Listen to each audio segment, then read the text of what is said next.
Chicken তো আমরা অনেক রকম করেই করে থাকি, কিন্তু একদিন এরকম একটা চিকেন করবেন, দেখবেন ছোট বড় সকলেই আপনার কাছে বারবার এটা খাওয়ার জন্য বায়না করবে। তো তার জন্যে আমি নিয়ে নিলাম একটা কড়াইটা গ্যাসের ওপরে বসিয়ে আমি জিরে, ধনে, মৌরি আর 4টে শুকনো লঙ্কা দেব, দিয়ে ভালো করে আমি ওটাকে একদম ভাজবো। যতক্ষণ ওটার না ফটফট করে আওয়াজ হয় ভাজা একটু, ততক্ষণ পর্যন্ত আমি ভেজে যাব। এরপরে আমি দিয়ে দেব পোস্তটা দিয়ে আমি ভালো করে ওটার সঙ্গে আবারও ভাজবো। পোস্তটাও যখন একটুখানি আওয়াজ হতে থাকবে তখন বুঝবো যে আমার ভাজাটা হয়ে গেছে, আমি একটা প্লেটের মধ্যে ঢেলে নেব। এরপরে আমি কড়াইটা বসিয়ে দেব, এইদিকে আমি ওই মশলাটাকে মিক্সিং জারে দিয়ে মিহি একটা পেস্ট তৈরি করে নেব। আবারও আমি মিক্সিং জারটাকে ভালো করে ধুয়ে ওই জারের মধ্যে দিয়ে দেব প্রায় 8টার মতন কাঁচা লঙ্কা, আর দিয়ে দেব আমি ওর মধ্যে প্রায় 3-4 কোয়ার মতন আমি দিয়ে দেব আদা, আর 12-14 কোয়ার মতন রসুন। এইগুলো দিয়ে আমি একটা পেস্ট তৈরি করে নেব। এইদিকে আমার এই পেস্টটাও তৈরি হয়ে গেল। এইদিকে আমি কড়াইতে তেল গরম করতে বসিয়ে দিলাম, তার মধ্যে এলাচ, দারচিনি, লবঙ্গ সমস্ত কিছুই দিয়ে দিলাম।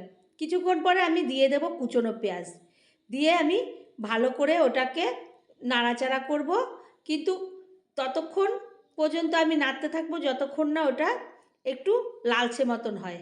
তো নমস্কার বন্ধুরা, বং কিচেন নতুন একটা রেসিপিতে আপনাদের স্বাগত জানাই। আমি যে রেসিপিটি করব সেটি চিকেন ভুনা।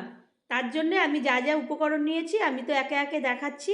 এরপরে মশলার মধ্যে আমি দিয়ে দিলাম হলুদ, আর দিয়ে দেব লবণ, আর দিয়ে দেব আমি একটু সামান্য চিনি, আর কাশ্মীরি লঙ্কার গুঁড়ো। এখানে আমি শুকনো লঙ্কার গুঁড়ো ব্যবহার করব না, আর কাঁচা লঙ্কাটাই দেবো, আর শুকনো লঙ্কা তো একটু গুঁড়িয়ে নিয়েছি। এরপরে আমি ভালো করে মশলাটাকে ভেজে নিচ্ছি। ভেজে নেওয়া হয়ে গেলে আমি ওটা যখন দেখব মশলার থেকে তেল ছাড়ছে, তখন আমি কুচনো প্রায় 3-4টে টমেটো ওর মধ্যে দিয়ে দেব। এখানে আমি মিহি করেও দিলাম না, টক দইও ব্যবহার করলাম না, আমি কুচিয়ে আমি টমেটোটা দিয়ে দিলাম। তারপরে দিয়ে দিলাম আদা, রসুন, কাঁচা লঙ্কার পেস্টটা। এরপর ভালো করে আমি কষাতে থাকব। আমি যে রান্নাটি করছি এটি আপনারা রুটি, পরোটা কিংবা লুচি, ভাত, ফ্রাইড রাইস, পোলাও যে কোনো কিছু দিয়েই খেতে পারবেন, এইরকম একটা রেসিপি। এরপরে যখন টমেটোটা একটু নরম হয়ে আসবে তখন আমি চিকেনটা দিয়ে দেবো। চিকেনটাকে আমি আগের থেকে কোনো ম্যারিনেশন করিনি, আমি শুধু ধুয়ে রেখে দিয়েছিলাম। এর মধ্যে কোনো কিছু আমি মাখাইনি, না দই মাখিয়েছি, না হলুদ, লবণ কিছুই দেইনি। আমি এইভাবেই চিকেনটাকে দিয়ে দিলাম। ওই মশলার সঙ্গে এবার কষাতে থাকবো।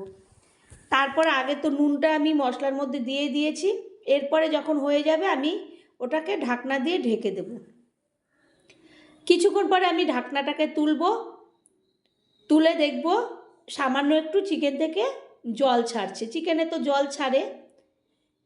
এরপরে আমি ঢাকনাটাকে তুলে নিলাম, দেখব একটু জল ছাড়ছে চিকেন থেকে। এরপরে আমি ভালো করে নাড়াচাড়া করে নেব। নাড়াচাড়া করে জলটাকে আমি একটু শুকিয়ে নেব। যখন জলটা শুকিয়ে আসবে আমি যে ভাজা মশলাটা করে রেখেছিলাম, জিরে, ধনে, মৌরি, তারপরে পোস্ত, শুকনো লঙ্কা, সেই মশলাটাকে আমি ঢেলে দেব।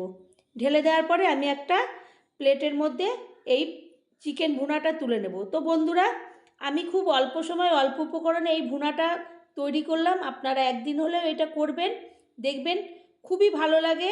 বাচ্চা বড় সকলেই আপনার কাছে এটা বারবার খাইতে বায়না করবে। আর আমি কিভাবে করলাম ভালো লাগলে আবারও কোনো রেসিপিতে দেখা হবে। ধন্যবাদ।